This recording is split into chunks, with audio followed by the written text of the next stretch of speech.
예, 안녕하세요. 정말 반갑습니다. 이렇게 좋은 자리에 참석할 수 있어서 큰 영광입니다.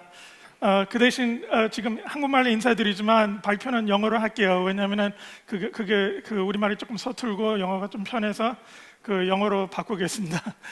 So I'm so excited to be part of this fabulous meeting, and I'm really grateful to NeuroGazer for organizing it, and I'm really excited to see so many people here, including Korea's best neuroscientists and psychologists are here today, and I look forward to your feedback on some of the things I will share with you.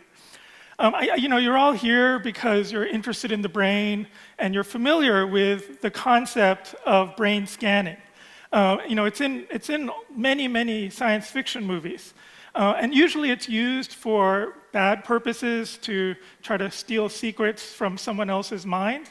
But of course, what I'm going to share with you today is that this ability to read the mind is here. It's present. It's what underlies the NeuroGazer's services, and it can be used for to benefit society, and specifically in the areas of education and health is where many of us neuroscientists believe brain imaging will bring lots of benefits to society.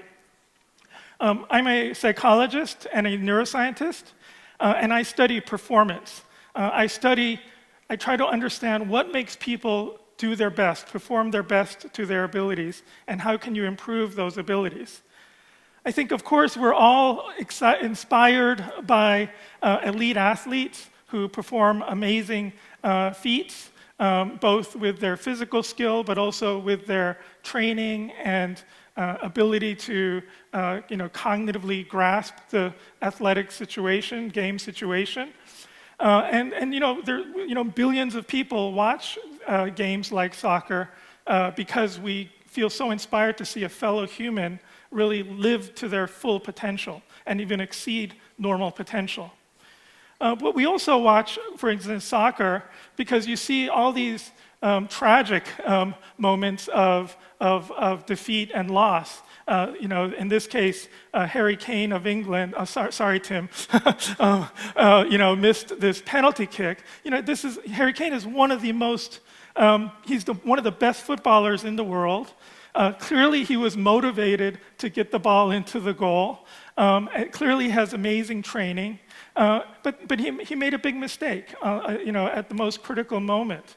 So, a question for neuroscience is, why do people make these mistakes, and how can we minimize these kinds of mistakes and allowing us to perform our best when we really need to? And most of us are not elite athletes, but these principles apply to every single one of us. All we want are, I think, two things. One is we want to be healthy. We want our family to be healthy, right? And second, we want to find work that we find meaningful. We want to enjoy going to work every day. We want to enjoy being and working with colleagues that we admire and that we feel comfortable with. That's kind of the goal of life in a sense. And the idea here is that the major path for finding that kind of life actually is education. Education plays such a critical role in society to help us all find what we love and be prepared for work and to be productive citizens so that we can do things that are good for ourselves and our families and also for society. And so the question there is, so how can we maximize the benefits of education? The problem, of course, is that education, learning should be a joyful activity. It should be rewarding. But especially in South Korea, it's a great source of stress and anxiety. The competitive nature of education has really made it to be very, very difficult for especially our children at such a critical part of their lives when they really should be enjoying life. They actually suffer a lot. And hence, unfortunately, education is itself a source of mental illness, depression, and anxiety. But even beyond education, even as adults, even in our workplace, mental illness is really one of the biggest challenges to modern society. Costing the world a lot of money, but also just hurting our productivity, and of course, impacting our happiness. So the question I'm trying to motivate today is, what can brain imaging do? What can a service like NeuroGazer do to help us with these challenges in education and in health? How can it help us? We can think of brain imaging in 3 different ways, and this serves as the organization for my talk. You can use brain imaging to decode, to do mind reading. You can also use brain imaging to predict behavior. That's the second part of my talk. And then the last part is, how can we use brain imaging to enhance behavior, enhance life? So first, just as an example of how far brain imaging has come for decoding, I want to show you this real example from Yale University. This is one of our scanners, and it's similar to what NeuroGazer has set up in their new center. And this is our scanner at Yale that we installed a few years ago. And sitting on the table is the president of Yale University. His name is Peter Salovey, and he's actually a very famous psychologist. He's the founder of the concept of emotional intelligence. So I'm sure you've heard of that term, EQ, EI, and he's one of the people who really founded that field. He's now president of the university, and because he helped pay for this scanner, we invited him to test it for us. Just before we put other people in, we wanted to make sure it was safe. So we put our president in there first. And then we told the president, okay, you're going in there, and we asked him, we're going to ask you to do a ribbon cutting ceremony to open up the center, a ribbon cutting ceremony, but it's virtual. It's going to be on a computer screen, and you can only move the scissors with your brain power, with your mind. We told him you have to focus, and if you focus, the scissors, we're going to read out your brain activity, and it'll move the scissors. If you get distracted, the scissors will stop. And so he was actually able to do a ribbon cutting ceremony with his mind alone. So here's an example of his brain scans on the left and the virtual ribbon on the right. And then basically we kept scanning his brain, and then as he focused, he was able to move the scissors just based on his brain activity that we read out in real time inside that scanner. Okay? So he was able to open this brain imaging center using only his mind. That's one example where we were using neurofeedback, real-time neurofeedback to demonstrate mind reading in the scanner. This is something that's a little more specific. This is from my lab. It was published in 2014. It was led by a Yale undergraduate student, Alan Cohen, and my postdoc at the time, Bryce Kuhl. And what we did here was we presented participants inside the scanner with pictures of faces, one at a time. And then we trained a machine learning algorithm, kind of like what Professor Behrens described. We trained a machine learning algorithm to learn the relationship between a face and the brain activity pattern. Okay, so for every face, different brain activity pattern, different face, different brain activity pattern. We learn that relationship. And then we present people with a new face in the scanner. It activates their brain. And then based on the brain activity alone, we try to guess. We're going to draw, the computer will draw what face they were looking at. Draw the face that we think they were looking at in the scanner. And that's shown here on the right. So when people look at the woman, then our brain decoding algorithm will draw the face on the right. Same thing for the man on the bottom. On the right, it was a little more fuzzier, but we were able to kind of redraw the faces, and people were able to match these faces to the actual ones at above chance performance. So it's a real form of mind reading, and it really shows how much MRI has developed over the 25 years since it was first introduced in 1991. And this is just another example of some more faces, and on the bottom is our computer-generated reconstructions of those faces. I show this because this was one of the, at the time, 2014, it was one of the most advanced forms of mind reading and brain imaging decoding at the time. But I also show it because I want to demonstrate how much brain imaging is developing, how so quickly and how impressively things are developing over the years. So this is 2014, 8 years ago. And then this is a paper published in 2019, so only 5 years later. And this is not from my group. This is from a group in France.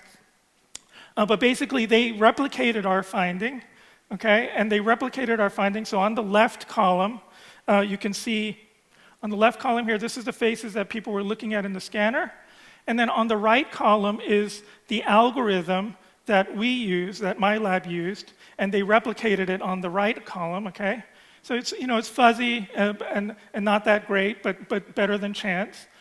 And then what they did was something, again, that Professor Behrens had alluded to, which is, the developments in AI have progressed so much, within the past decade, that they started to use more sophisticated AI, something called a deep generative neural network. They used AI to improve the reconstructions from brain data.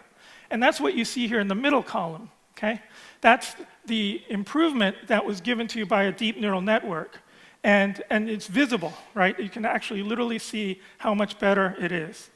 And I think this is to show a trend in the field that neuroscience, AI, we work together, and we are really making very huge, rapid advances, which helps set the groundwork for what I think is an important practical application, which is prediction. So right now, again, in the past maybe 7 or 8 years, there's been a huge a trend, revolution in the field of neuroscience that actually happens to coincide with the age of NeuroGazer company, is let's use MRI not just to understand and take pictures of the brain, but let's use it for practical purposes, for diagnoses, for assessment at an individual level. So prior to, up to the 2010s, most people would scan a lot of people, and then we usually averaged their data and really didn't care about the individual. But in the past 10 years, a lot of us are focusing on understanding the individual. And only when you understand the individual with brain imaging can you start doing things like creating precision psychiatry for both assessment and treatment. And in fact, an MIT, Gabrielli at MIT, and his colleagues, including Susan Whitfield Gabrielli, they wrote this important review article saying that prediction, being able to predict behavior from brain activity is going to be one of the most useful and humanitarian, beneficial contributions from human cognitive neuroscience. This is kind of like, this is the values. This is what motivates a lot of scientists to study the brain, is because we can help the world through this kind of prediction technology. And the way to understand prediction is not that, again, it's a very familiar concept to you, and I always like to talk about it in terms of Harry Potter. In Harry Potter, I'm sure you know this scene, you have a sorting hat, and the sorting hat is able to tell the house or the wizards like everything about the person, their intelligence, their personality, their social fit with others, and you can get this whole profile of a person's characteristics from the sorting hat. And I like to think about my work as being like a sorting hat. We're using, instead of a hat, of course, we're using the brain scanner as a sorting hat. And this is a picture you saw earlier from my good friend and colleague, Professor Constable. I was fortunate that we were just together at a time where we not to be modest, but we really were pioneers in this field of developing precision personalized fMRI and using it for prediction. This paper, Functional Connectome Fingerprinting, is one of the most highly cited papers since it was published in 2015. And we paired it with another paper very close by demonstrating its application to attention, which is my area of expertise because it relates to performance. The lead author on the basic paper, on the foundation paper on the right, is Emily Finn, right here. Oops, sorry.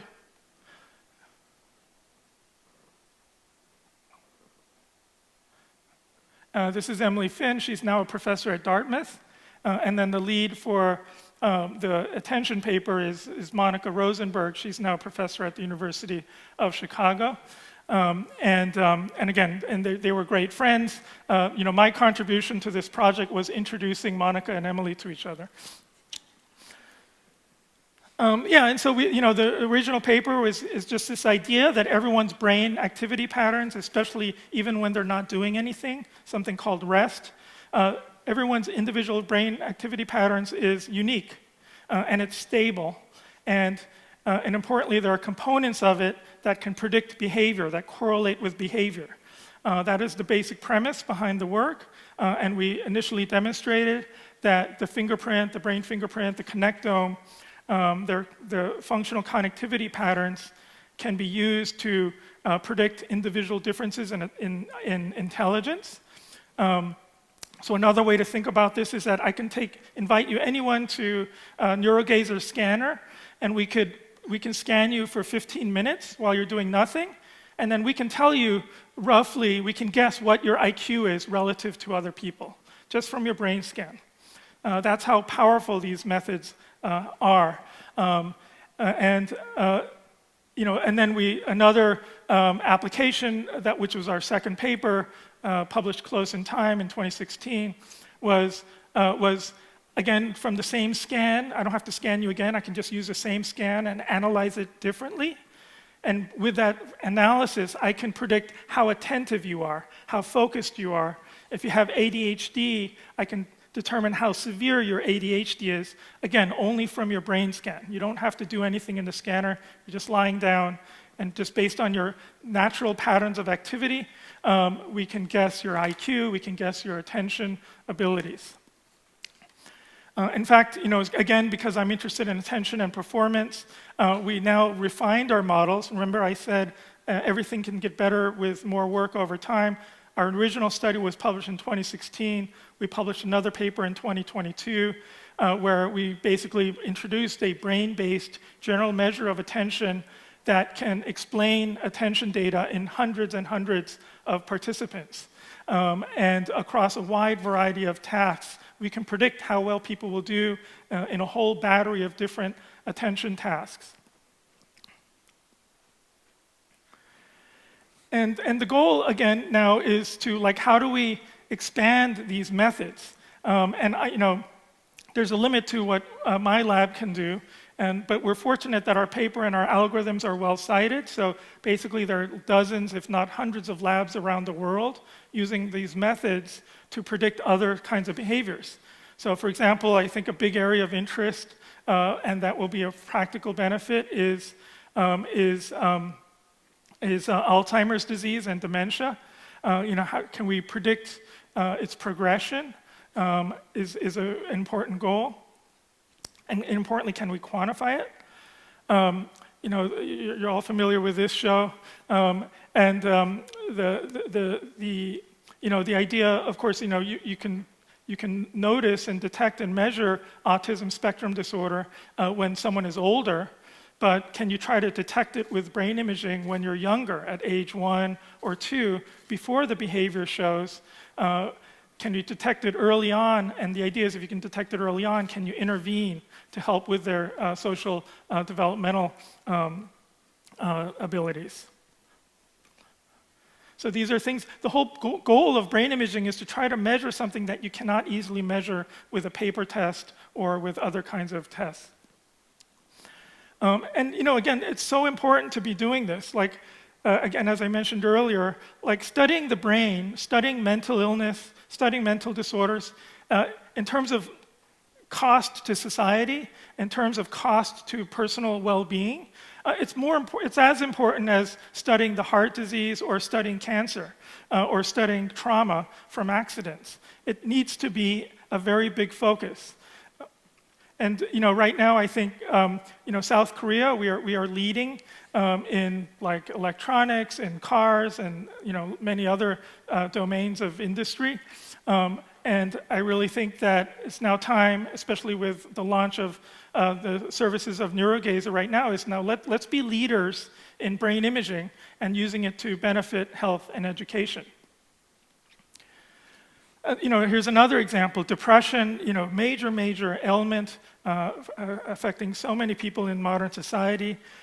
You can use brain imaging to predict, the onset of depression. You can use it to predict the relapse, recovery and then relapse of depression.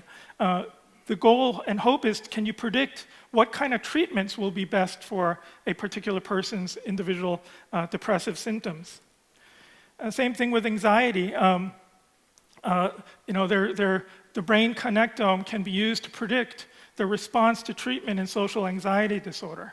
This is not my paper, but I wanted to show you that this is the kind of work that the field of neuroscience is producing.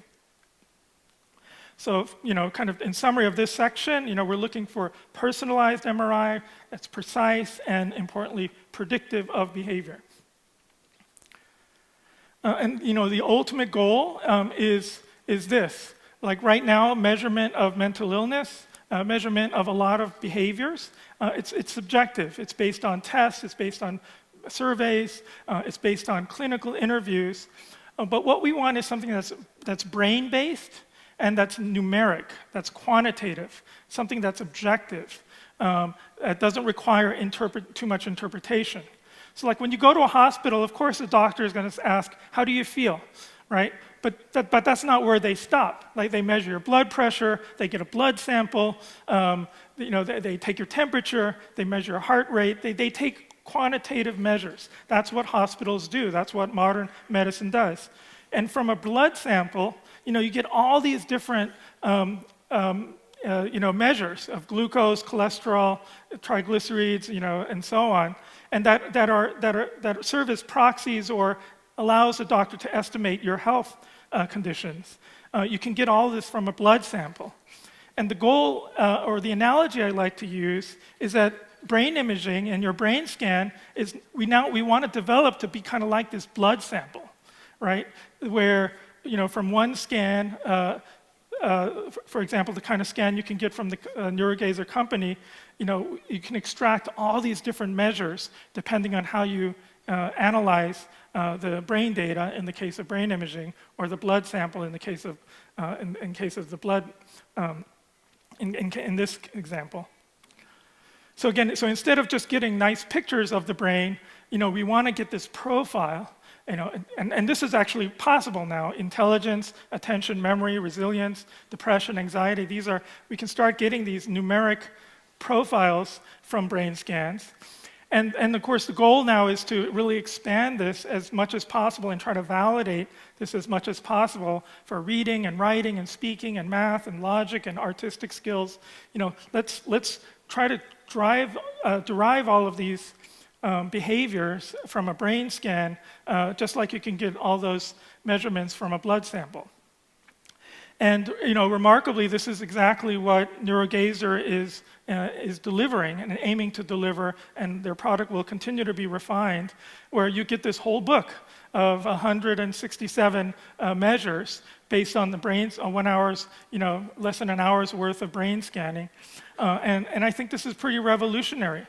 This is just the beginning, but I'm not aware of other companies in America who are doing something this advanced. And so it's just tremendously exciting that this is happening in our country of Korea, that these kinds of revolutionary, innovative applications are being developed, again, to ultimately help society.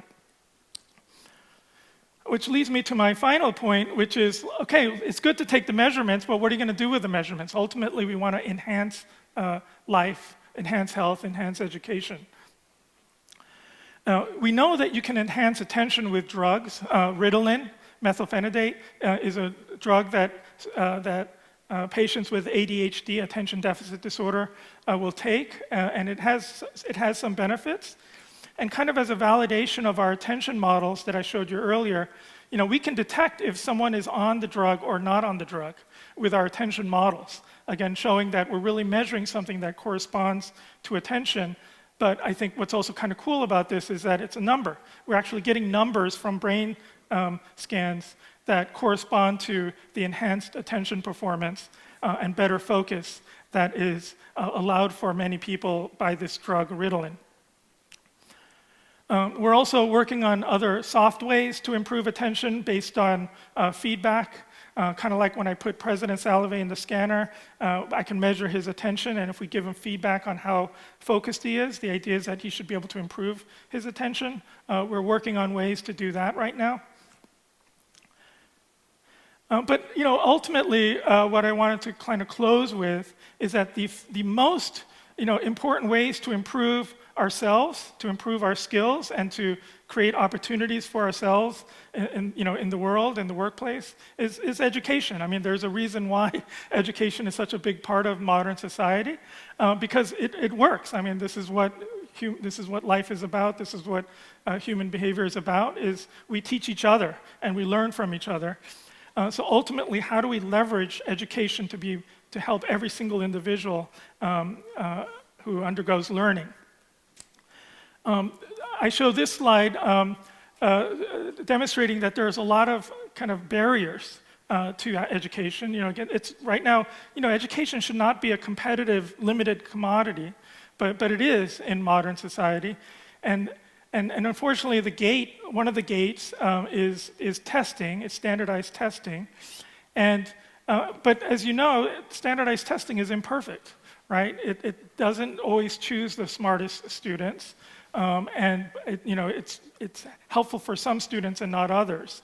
And there are many students who don't do good at testing who otherwise have major ways to contribute to society and to fulfill their potential. And so, what we have here is a graph is just one demonstration of the limitations of testing, which is that graph is the relationship between family income and your average test score, right? Something as basic and fundamental as socioeconomic status is a better predictor of your test score than many other factors. And which means that people on the left there are underprivileged. They're suffering handicaps in society just because their family does not have wealth. And so, one of my kind of private hopes and ambitions is, can we use brain imaging to help those who are otherwise disadvantaged, to demonstrate potential in a student who does not do well on tests, either because of underprivileged background, learning disability, or developmental delay. It's not just students from low-income backgrounds, but many students don't perform well on tests for other reasons, even though they're very smart, even though they can be very productive and creative. And how do we get around those barriers? Well, my hope is that looking at some of the other indices that a brain scan can provide to you may be able to give us more ways to recognize someone's potential and talent, and to be able to nurture that, and importantly, to be able to help a student feel encouraged to stay with whatever they're passionate about. Just as one personal example, I'm speaking in English right now because I was born in America, I grew up in America, and then I came to Korea when I was 11 years old, and I didn't speak a single word of Korean. Maybe Appa, Amma, and that was it. And then my family was not rich, so I went to normal Korean public school, not international school. And so, it was miserable. That's why I study psychology, is because I had such a hard time in school here. And my grades were terrible in school. The teacher would hit you. Like if you have bad grades, you have to shave your head, all that. Sorry, now I'm doing psychotherapy right now. Sorry, my point is that I did terrible in school here, and just maybe the final year of high school, I recovered a little bit enough to get into college, but it was still very difficult for me.